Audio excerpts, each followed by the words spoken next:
నమస్తే. రాష్ట్ర రాజకీయాల్లో బీసీ బిల్లుకు సంబంధించిన అంశం కావచ్చు, అదేవిధంగా కాళేశ్వరం సంబంధించిన అంశం చర్చ జరుగుతూ ఉంది జోరుగా. సో మరి దీనిపై మాట్లాడదాం. అదేవిధంగా నిన్న ఏదైతే ఎమ్మెల్సీ కల్వకుంట్ల కవిత చేసిన వ్యాఖ్యలు తీవ్ర దుమారం రేపుతా ఉన్నాయి రాష్ట్ర రాజకీయాల్లో. సో మరి వీటన్నిటి గురించి మాట్లాడదాం. మనతో పాటు మాట్లాడడానికి బీజేపీ సీనియర్ లీడర్ గడ్డం సాయి కిరణ్ గారు ఉన్నారు. అన్న నమస్తే. సో ముందుగా ఏది చూసుకుంటే బీసీల గురించి మాట్లాడారు, ఎందుకంటే మీరు కూడా బీసీ నేత కాబట్టి. సో బీసీ బిల్లు అసెంబ్లీలో పాస్ చేయడం జరిగింది. సో గవర్నర్ దగ్గరికి నిన్న మంత్రులందరూ కూడా వెళ్ళి ఇవ్వడం జరిగింది వినతి పత్రం. సో మరి ఏంటి మరి బీసీ బిల్లుకు సంబంధించి కేంద్రం అడ్డుపడతా ఉంది అనే ఒక మాట నడుస్తూ ఉంది. రాష్ట్రంలో ఎట్లాగో పాస్ అయిపోయింది బిల్లు, కేంద్రం సంగతి ఏంది, మరి ఏం బీజేపీ స్టాండ్ ఎట్లా ఉండబోతుంది? ఇప్పుడు భారతీయ జనతా పార్టీ ఎక్కడైతే అసెంబ్లీలో ప్రవేశపెట్టినప్పుడు పూర్తిగా అందరు కలిసి మద్దతు తెలియజేసారు. ఏది గతంలో ప్రవేశపెట్టినప్పుడు కూడా, ఇప్పుడు జియో ప్రవేశపెడితేనే కూడా మద్దతు తెలియజేసారు. అసలు భారతీయ జనతా పార్టీ అడ్డుపడ్డది ఎక్కడ? అంటే వీళ్ళు ఏమైనా పార్లమెంట్లో పెడితే బిల్లు పెడితే భారతీయ జనతా పార్టీ అడ్డుపడ్డా, లేకపోతే ఏమైనా అసెంబ్లీలో ప్రవేశపెడితే భారతీయ జనతా పార్టీ అడ్డుపడ్డదా? వీళ్ళకి బాగా ఏమైనా మదమెక్కినటువంటి పనులు చేస్తూ ఉన్నారు. భారతీయ జనతా పార్టీ అడ్డుపడ్డది ఏంటో చెప్పాల్సిన అవసరం ఉంది.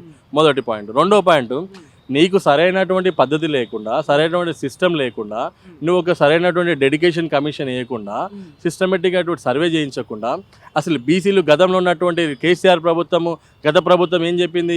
52% బీసీలు ఉన్నారని చెప్పిండ్రు. నువ్వు వచ్చి 46% అన్నావు. అంటే 8% యొక్క జనాన్ని ఎట్లా చంపినావో బీసీని చెప్పాల్సిన అవసరం ఉంది. చంపినావా, చచ్చిపోయారా, లేకపోతే నీ యొక్క వ్యక్తిగత ప్రోద్బలం కోసం చంపేసినావా చెప్పాల్సిన అవసరం ఉంది తెలియజేస్తా ఉన్నాను. ఒకటి. రెండో విషయము, నువ్వు గతంలో తమిళనాడులో జరిగినటువంటి 9th షెడ్యూల్లో ఏర్పాటు చేసిన తర్వాత, 9th షెడ్యూల్లో ప్రవేశపెట్టిన తర్వాత మీరు ఏం చెప్పి, తమిళనాడు ప్రభుత్వం ఏం చెప్పింది, సుప్రీంకోర్టు ఏం చెప్పింది? నువ్వు సరైనటువంటి డెడికేషన్ కమిషన్ వేయకుండా ఇక్కడికి వస్తే తప్పకుండా నీకు కొట్టివేయడం జరుగుతుందని చెప్పారు. వాళ్ళు ఏం చేశారు?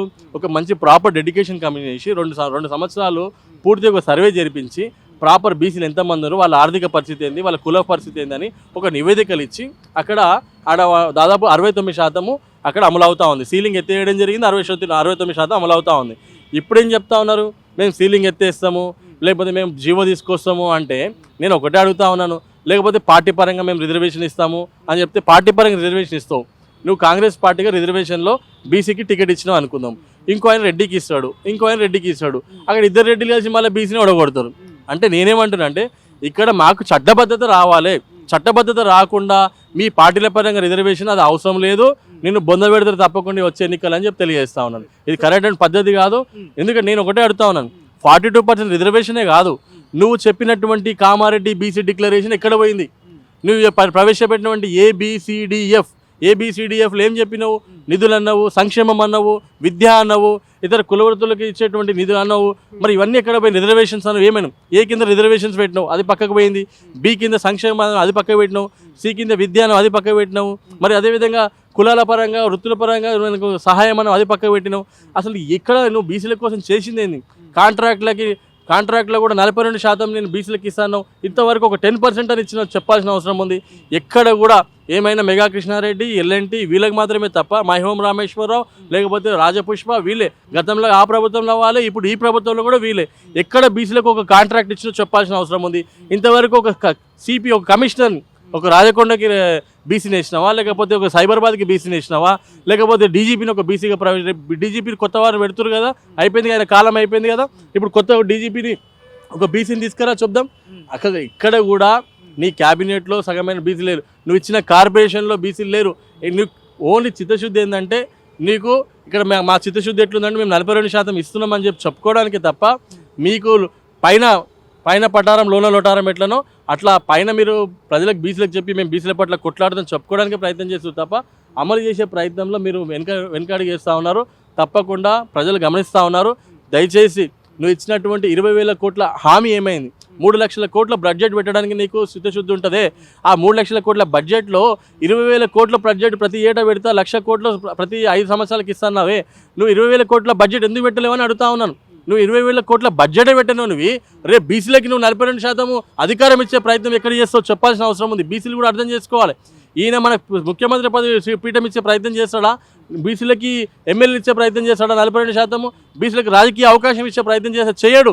20,000 కోట్ల బడ్జెటే పెట్టినోడు రేపు ఎక్కడ చేస్తాడు? ఫస్ట్ బడ్జెట్లో ఆయన 5,000 కోట్లు పెట్టిండు, సెకండ్ బడ్జెట్లో 1126 కోట్లు ఇచ్చిండు. ఏదో ముష్టేస్తుండు, బీసీలకు అన్నట్టు చేస్తూ ఉన్నాడు. బీసీలు ఖబర్దార్ బిడ్డ, బీసీల ఓటు పోలరైజ్ అయింది. తప్పకుండా బీసీలంతా ఏకమవుతా ఉన్నారు, చైతన్యవంతమైనరు. నీ రేవంత్ రెడ్డి సర్కార్ అతి త్వరలో కూడా కూలగొడతారని చెప్పి తెలియజేస్తా ఉన్నాను. సో కాళేశ్వరం అంశం రాష్ట్రంలో జోరుగా చర్చ నడుస్తూ ఉంది. సో సిబిఐకి అప్పచెప్తా ఉన్నాం కాళేశ్వరం అని చెప్పేసి అంటా ఉన్నారు.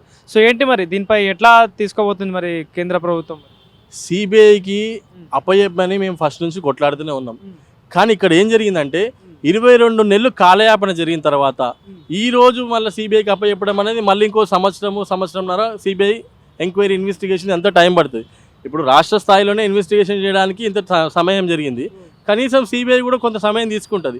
దీన్ని కాలయాపన చేసి దీన్ని నీరుగార్చడానికి చేస్తున్నటువంటి ప్రయత్నమే తప్పకుండా సిబిఐకి ఇచ్చడం మేము అందరం హర్షిస్తూ ఉన్నాం, స్వాగతిస్తూ ఉన్నాం. కానీ ఈ 22 నెలలు చేసింది ఏంది?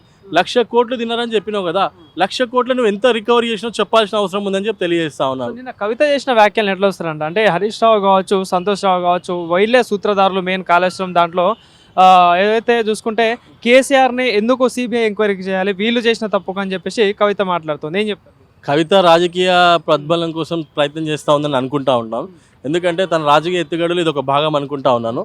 సో మనం అర్థం చేసుకోవాల్సిన విషయం ఏంటంటే ఈరోజు హరీష్ రావు పేరు చెప్పింది, సంతోష్ రావు పేరు చెప్పింది, అతి త్వరలో కేసీఆర్ పేరు కూడా చెప్తుంది పార్టీ పెట్టిన తర్వాత అని నేను అనుకుంటా ఉన్నాను. ఎందుకంటే తన పార్టీ పెట్టి ఏదో ప్రయత్నం చేసి ఏదో సాధిద్దాం అనుకుంటా ఉంది.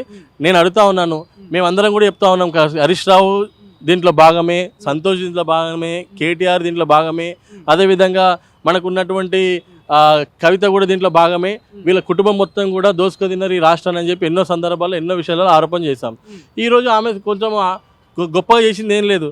తను ఏంటంటే తన బావ తన అన్న కలిసి సంతోష్ అన్న కలిసి తన బావ కలిసి కాళేశ్వరంలో పెద్ద ఎత్తున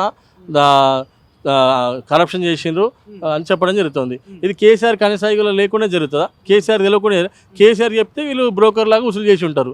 కేసీఆర్ 100% దీంట్లో ఇన్వాల్వ్ అయి ఉన్నాడు. అందుకే కేసీఆర్ని తప్పకుండా జైలు పంపించాల్సిన అవసరం ఉంది. ఆయన చేసినటువంటి అరాచకాలు ఎన్నో ఉన్నాయో మనం చూస్తూ ఉన్నాం. తప్పకుండా కేసీఆర్ అనే వ్యక్తి ఈ రాష్ట్రంలో ఏ విధంగా ఎన్ని రకాలుగా దోసుకు తినాలో అన్ని రకాలుగా దోసుకు తిన్నారు. ఆ ప్రభుత్వం మొత్తం కూడా హరీష్ రావు, కేటీఆర్, కవిత, సంతోష్ ఇంకా చాలామంది మంత్రులు ఉన్నారు. వీళ్ళందరూ కూడా బయటికి రావాల్సిన అవసరం ఉంది. తప్పకుండా గతంలో అమిత్ షా గారే కానీ మోడీ గారే కానీ అనేక సందర్భాల్లో ఈ కాళేశ్వరంని ఏటీఎంగా మార్చుకోరని చెప్పి ఆరోపణలు చేయడం జరిగింది. అదే ఈరోజు నిజమైంది. నేను ఒకటే అడుగుతున్నాను, ఈ రాష్ట్ర ప్రభుత్వం ఎందుకు 1,00,000 కోట్లు తిన్నటువంటి కాళేశ్వరం ప్రాజెక్టులకు వెళ్ళి డబ్బులు కక్కించలేకపోయిందో చెప్పాల్సిన అవసరం ఉంది. ఎందుకు కేసీఆర్ ప్రభుత్వము 10,000 ఎకరాలు ధరణి కింద తిన్నదో అవి కక్కించలేకపోతుందో చెప్పాల్సిన అవసరం ఉంది. వీళ్ళ ఇద్దరి మధ్యలో సఖ్యత కుదరడం వల్లనే ఆ 1,00,000 కోట్లే కానీ ఈ 10,000 ఎకరాలే కానీ బయటకు రాలేకపోతుంది. నిజంగా కేసీఆర్ 10,000 కోట్లు ధరణి పోర్టల్ కింద తిన్నట్టని మీరు చెప్పిన ఆరోపణ ఎందుకు దాని మీద శ్రద్ధ చూపించట్లేరు? ఆ 10,000 ఎకరాలు వచ్చినట్లయితే ఈ యొక్క ఉద్యమకారులకు 250 గదులు ఇస్తున్నటువంటి ఉద్యమకారులకు ఇవ్వచ్చు, మీడియా వాళ్ళకి ఇస్తున్నటువంటి వాళ్ళు మీడియా వాళ్ళకి ఇవ్వచ్చు, అదేవిధంగా దళితులకు ఇస్తున్నటువంటి భూములు దళితులకు ఇవ్వచ్చు. ఆ 10,000 ఎకరాలు ఎందుకు రికవర్ చేయట్లేరు? లేదా అందరికెళ్ళి మీరేమైనా రికవర్ చేసుకొని మీరు లోపల అంతరంగా ఏమైనా చేసుకున్నారా చెప్పాల్సిన అవసరం ఉందని చెప్పి తెలియజేస్తా ఉన్నాం. అంటే గతంలో కేసీఆర్ చుట్టూ దయ్యాలు ఉన్నాయని చెప్పేసి ఇదే కవిత చెప్పడం జరిగింది. సో ఇప్పుడు వాళ్ళ పేర్లు కూడా బయట పెట్టడం జరిగింది. ఏంటి అంటే దీని వెనకాల ఏమనుకుంటున్నారు నార్మల్? మరి రాష్ట్ర రాజకీయాల్లో మార్పు వచ్చే ఛాన్స్ ఉందా? మరి కవిత నిజంగా కొత్త పార్టీ పెడుతున్న ఒక చర్చ కూడా నడుస్తుంది. సో మరి కొత్త పార్టీ పెట్టే క్రమంలోనే ఇదంతా జరుగుతూ ఉందని అనుకుంటున్నారన్న? ఒకళ్ళు పెడితే ఎట్లా ఉంటుంది మరి రాష్ట్ర రాజకీయాల్లో? 100% తన కొత్త పార్టీ పెడుతుంది, సవాలే లేదు. కాకపోతే ఏంటంటే కేసీఆర్ని సేవ్ చేయడానికి ఒక గేమ్ ఆడుతుంది. అరే మా నాన్న అని ఒక సెంటిమెంట్ ఫీలింగ్ తీసుకొచ్చి ఒక ఆడబిడ్డ మాట్లాడినప్పుడు ఆ సెంటిమెంట్ని రగిలించాలి. తెలంగాణలో ఒక సెంటిమెంట్ ఉంటుంది, దానివల్ల కేసీఆర్ మీద సానుభూతి వస్తుందని చెప్పి ప్రయత్నం చేస్తూ ఉంది. కానీ ఆ సానుభూతి ఎవరికి లేదు. ఎందుకంటే కేసీఆర్ అంత అరాచకంగా దోచుకు తిన్నాడు ప్రజల నుంచి. కాబట్టి అలాంటి సెంటిమెంట్ ఏమి రగిలించదు.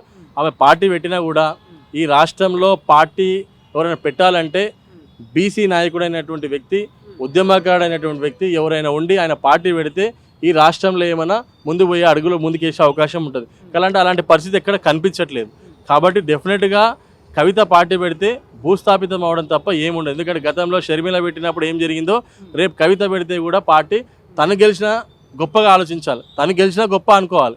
ఆ 1-2 సీట్లు తప్ప వచ్చే పరిస్థితి ఉండదు. ఏమైనా వస్తే vote bank different 1-2% different vote bank పెట్టుకునే పరిస్థితి ఉంటుంది తప్ప ప్రాంతీయ పార్టీకి చోటు లేదు. ప్రాంతీయ పార్టీ చోటు ఎక్కడ ఉంటుంది? బీసీలో ఒక నాయకుడు ఆధిపత్యం చెలాయించి బీసీలో మంచి నాయకుడై ఉండి ముందుండి నడిపిస్తే తప్పకుండా ఒక ఆలోచన ఉంటుంది ప్రాంతీయ పార్టీలు. కానీ ఇక్కడ ఏమైందంటే భారతీయ జనతా పార్టీ మొత్తం బీసీలని హక్కున చేర్చుకుంటుంది. ఇప్పటికీ ఆర్ కృష్ణ కానీ నిన్న బీసీ కమిషన్ మన వకలవన కృష్ణమోహనే కానీ గతంలో ఈటల రాజేందర్నే కానీ అనేక మంది బీసీలను హక్కును చేర్చుకుంటుంది కాబట్టి అదేవిధంగా మందకృష్ణ మాదిగని వీళ్ళందరినీ ఒక రకంగా హక్కును చేర్చుకుంటుంది కాబట్టి డెఫినెట్గా రానున్న రోజుల్లో తప్పకుండా బహుజనాన్ని చేర్చుకునే పార్టీ భారతీయ జనతా పార్టీ కాబట్టి భారతీయ బహుజన పార్టీగా రేపు తీర్చిదిద్దుకోబోతా ఉంది. తప్పకుండా భారతీయ జనతా పార్టీ జెండా ఎగిరేయబోతుందని చెప్పి తెలియజేస్తా ఉన్నాను. Thank you.